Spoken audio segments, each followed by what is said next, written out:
Yesu nashimwe bene data, amahoro y'Imana nakomeze kubana namwe. Turabashimiye ko muri kumwe natwe mudushyigikiye. Imana yo mu ijuru nibaho umugisha. Tubashimiye ko mubana natwe umunsi ku munsi, mutugira inama. Imana yo mu ijuru ibahe umugisha. Kandi nshimiye n'abantu bose bakoze subscribe, bakora share. Imana yo mu ijuru ibahe umugisha.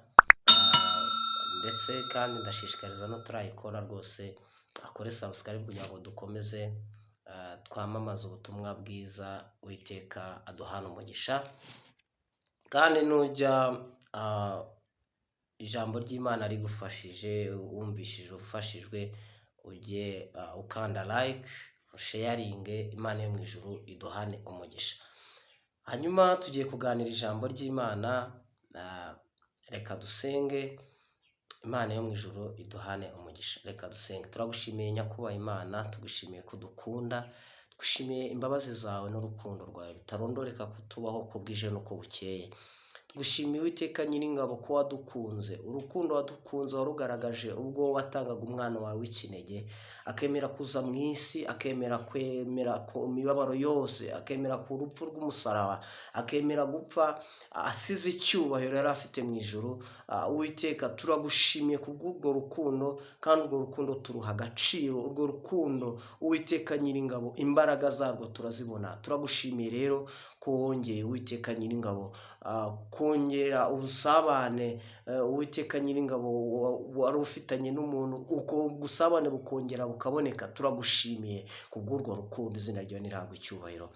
Tugiye kuganira ijambo ryawe na bene data. Bana natwe utugirire neza muri uyu mwanya. Imbaraga zawe z'umwuka wawe wera zibane natwe, udushyigikire. Kandi nsengeye na buri muntu wari wese uri bwumvira ijambo kugira ngo rimufashe, rimukomeze. Mbisabye n'ize zina ryawe Yesu Kristo, amen. Imana yo mu ijuru duhana umugisha. Reka tudatinze dusome ijambo ry'Imana dusanga mu Befeso. Urwandiko Pawulo yandikiye Abefeso ni ibice 6. Turahera ku murongo w'10. Imana yacu itugirire neza. Aravuga ngo ibisigaye mukomerere mu mwami no mu mbaraga z'ubushobozi bwe bwinshi. Mwambare intwaro zose z'Imana kugira ngo mubashe guhagarara mudatsinzwe n'uburiganya bwa Satani.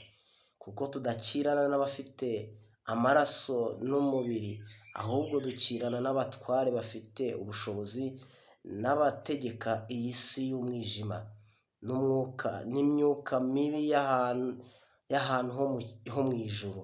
Nuko rero mutware intwaro zose z'Imana kugira ngo mubashe gukomera ku munsi mubi. Kandi murangije byose mubashe guhagarara mudatsinzwe. Muhagarare mushikamye, mukenyeye ukuri. Mwambare gukiranuka nk'icyuma gikingira igituza.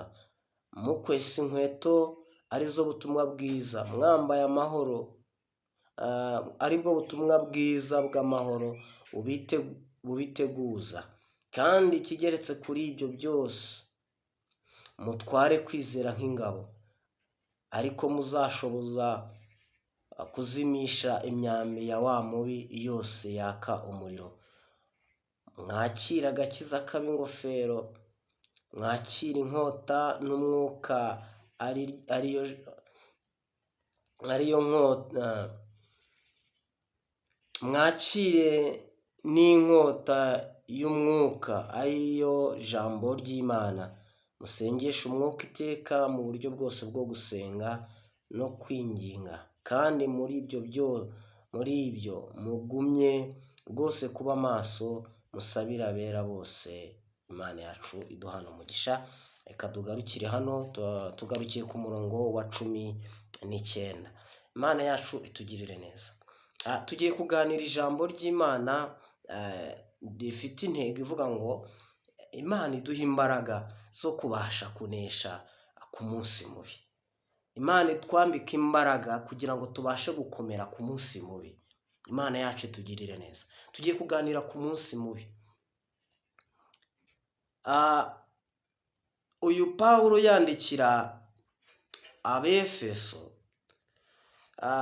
iyo dusomye abanza dusanga yarabanje kubaha impuguro ku nshingano ku bantu batandukanye, ahereye ku bana, akurikizaho ababyeyi, akurikizaho imbata cyangwa se abakozi, n'abakoresha nabo bageraho, agenda abaha inshingano zitandukanye, arababwira ati mwitware gutya na gutya. Yahereye ku bana arababwira ati bana, mwubaha ababyeyi banyu kugira ngo mubashe kurama muri iyi si, mubashe kurama muri iki gihugu. Iryo ni naryo tegeko rya mbere. Imana yacu tugirire neza. Bana mujye mwubaha ababyeyi banyu kugira ngo mubashe kurama. Niba ushaka kurama, wubahe umubyeyi wawe. Imana yacu tugirire neza. Arangije aravuga ati rero namwe babyeyi, namwe babyeyi rwose, ntimugasharirire abana banyu.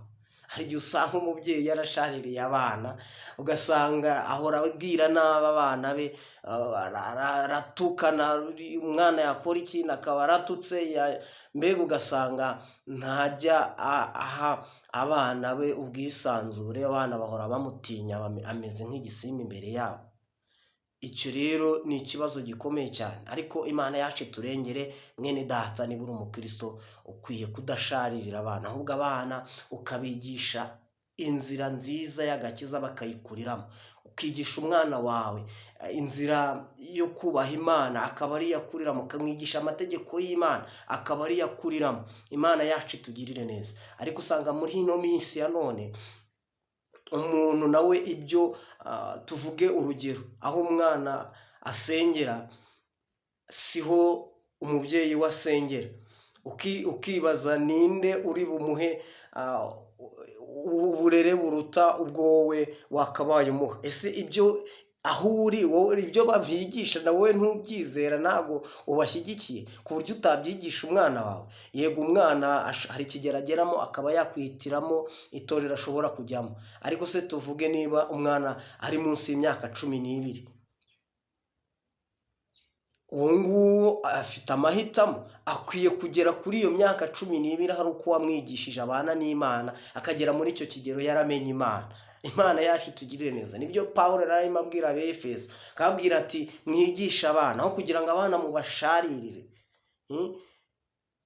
mubigishe inzira y'agakiza. Imana yacu tugirire neza. Arakomeza agera kubaja, arangije arababwira ati rero mwubahe ba sobuja nk'uko mwubaha Kristo.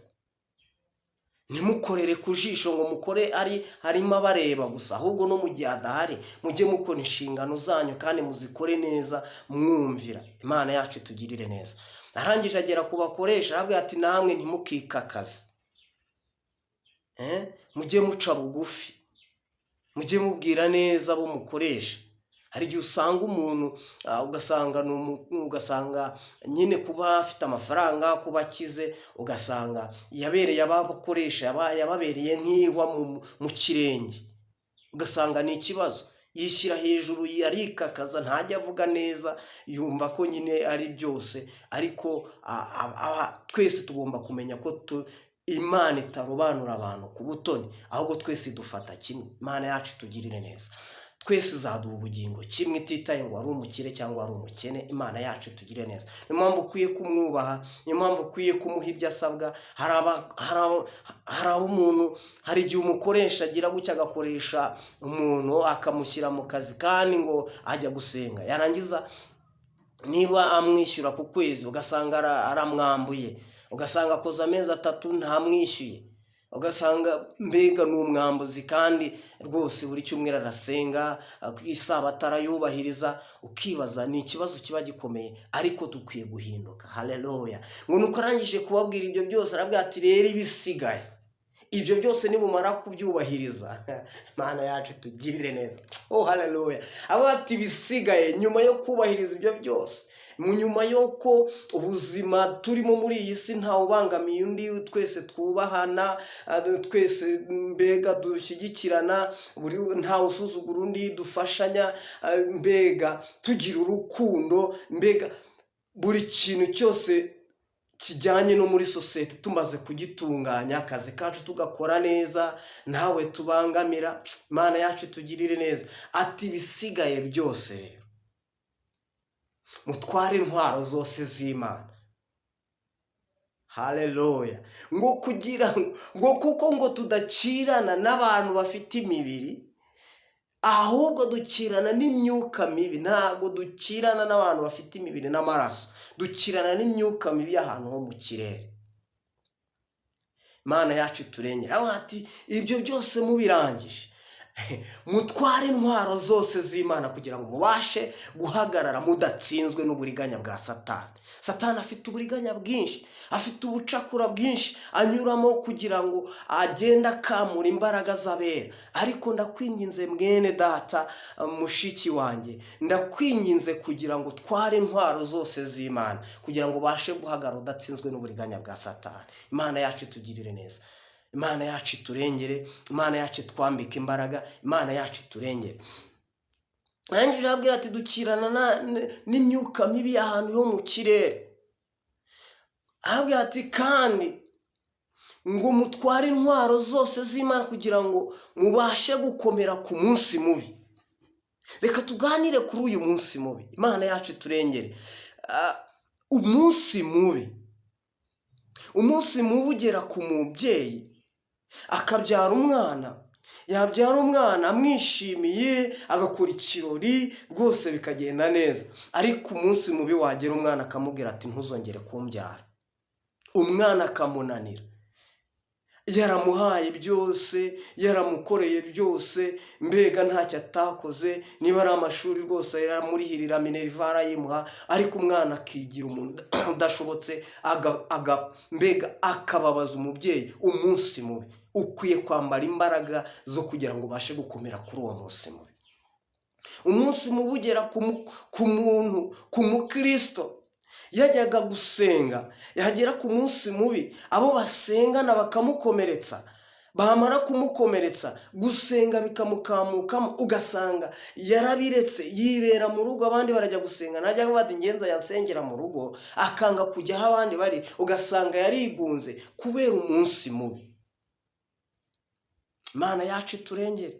Umunsi mubi ugera ku muririmbyi, yajya kuririmba, bagera muri cya gihe cyo gusuhuzanya, agasuhuzanya agatanga uduce tw'intoki kubera ubwoba, kubera umunsi mubi, afite ibyo atinya. Imana yacu iturengere, Imana yacu iturwanirire. Umunsi mubi utuma umuntu yigunga, nyamara ubusabane n'Imana aracyabufite, aracyavugana n'Imana. Uzi umunsi mubi wageze ku muhanuzi, iyo agize icyo abona afata bya bikomere yagize, ugasanga kugira ngo abantu abahanurire abajyana kuri Kristo, ahubwo arabahabura, arabatera ubwoba. Mbega ugasanga atera ubwoba. Umunsi mubi iyo wageze ku bantu ni ikibazo kiba gikomeye cyane. Imana yacu iturengere. Umunsi ukugeraho ugashaka ukabura urubyaro. Rero bene data, dukwiye kwambara imbaraga zose z'Imana, dukwiye gutwara intwaro zose z'Imana kugira ngo tubashe guhagarara tudatsinzwe, tubashe gukomera ku munsi mubi. Imana yacu itugirire neza. Ntihabeho kwitotombera Imana, ntihabeho kubivamo, kuko ibyo byose ni gahunda ya Satani, ibyo byose biba byazanywe na Satani. Dukwiye gukomera, tugakomera tukizera Imana. Imana yacu itugirire neza. Ndagusabira mwene data kugira ngo Imana ikwambike imbaraga, Imana iguhe imbaraga ubashe gukomera ku munsi mubi. Imana yacu itugirire neza, Imana yacu iturengere. Ngarangije arababwira ati rero ngo muhagarare mushikamye, mukenyeye ukuri. Duhagarare dushikamye, dukenyere ukuri. Ukuri kurabuze mu bantu. Imana yacu iturengere. Mu byahishuriwe Yohana ibice 20 usomye guhera kuri 14, niho hakubwira ngo hanze hazaba imbwa n'abarozi, ngo n'abakunda ngo n'ababeshya ndetse bakabikora. Ababeshya, niba ukunda kubeshya kandi ukabikora, Imana igutabara. Ariko ukuri kurimo kuvugwa ni Kristo. ijambo ry'Imana ryarambwiye ngo nimumenye ukuri, ngo ukuri niko kuzaba batura. Ukuzaba batura rero ni Kristo. Nimumenya Kristo niwe uzaba batura akabakura mu bubata bw'icyaha. Imana yacu itugirire neza. Nimumenye ukuri niko kuzaba batura. Rero Pawulo arangije arabandikira aravuga ati mukenyere ukuri, mukenyere Kristo. Kristo reka bari woko mbega mukenyere Kristo. Reka Kristo abe muri mwebwe. Imana yacu itugirire neza. Arangije arababwira ngo mwambare gukiranuka nk'icyuma gikingira igituza. Arakomeza arababwira ngo kandi ngo mukwese inkweto arizo butumwa bwiza bw'amahoro bubiteguza. Imana yacu itugirire neza. Ngo kandi kigeretse kuri ibyo mutware kwizera nk'ingabo, ariko kuzashoboza kuzimisha imyambi ya wa mubi yose yaka umuriro. Imana yacu itugirire neza. Twambare kwizera, tugire kwizera, niko kuzatubashisha kuzimisha ya myambi yose Satani agera adutera. Ibyo bizatuma tubasha gukomera. Ibibazo ntibitume uva kuri Kristo. Intambara ntizitume uva kuri Kristo. Umunsi mubi ntutume uva kuri Kristo. Umunsi mubi ukugeraho ukajya mu kazi nk'ibisanzwe, wageraho ugasanga hari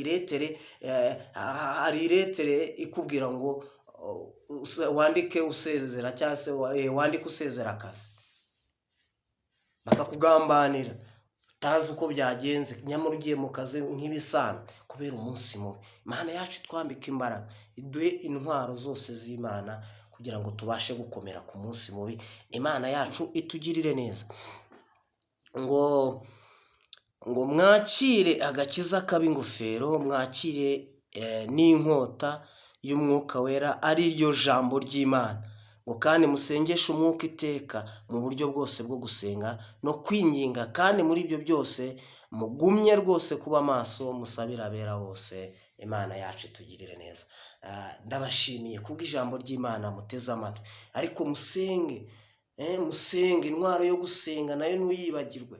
Izi ntwaro zose ntagire n'imwe usigaza, kugira ngo ubashe guhagarara udatsinzwe n'uburiganya bwa Satani. Kandi musenge mu buryo bwose bwo gusenga. Ari ukwiyiriza ubusa usenge, ari ugusenga amasengesho asanzwe usenge, ari ukujya muri gurupe usenge, ari aya niba ture usenge, mu buryo bwose bwo gusenga. Imana yacu itugirire neza. Imana yacu iturengere, duhagarare tudatsinzwe n'uburiganya bwa Satani. Uyu munsi mubi tubashe gukomera.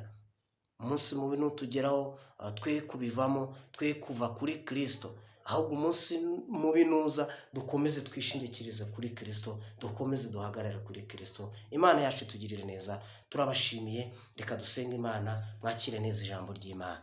Turagushimiye nyakubahwa Imana, tugushimiye kubw'ijambo ryawe, tugushimiye kubwo Uwiteka Nyir'ingabo duhaye umwanya nk'uyu kugira ngo tuganire ijambo ryawe. Dukomeze rero tubashe Uwiteka nyine gukomera ku munsi mubi. Twambike imbaraga, duhe izi ntwaro zose, kandi buri muntu wari wese umuhishurire, muha amaso mazima kugira ngo abashe kumenya iminsi tugezemo. Ijambo ryawe riratubwira ngo tube maso kuko ibihe tugezemo biragoye, ibihe tugezemo biraruhije. Mwami udufashe, udukomeze, utugirire neza. Mubana natwe, ushyigikire buri muntu wari wese ugushaka kubone. Uwiteka Nyir'ingabo ntaba ari twebwe, ahubwo izina ryawe guhabwa icyubahiro. Tuze mu izina rya Yesu Kristo. Amen.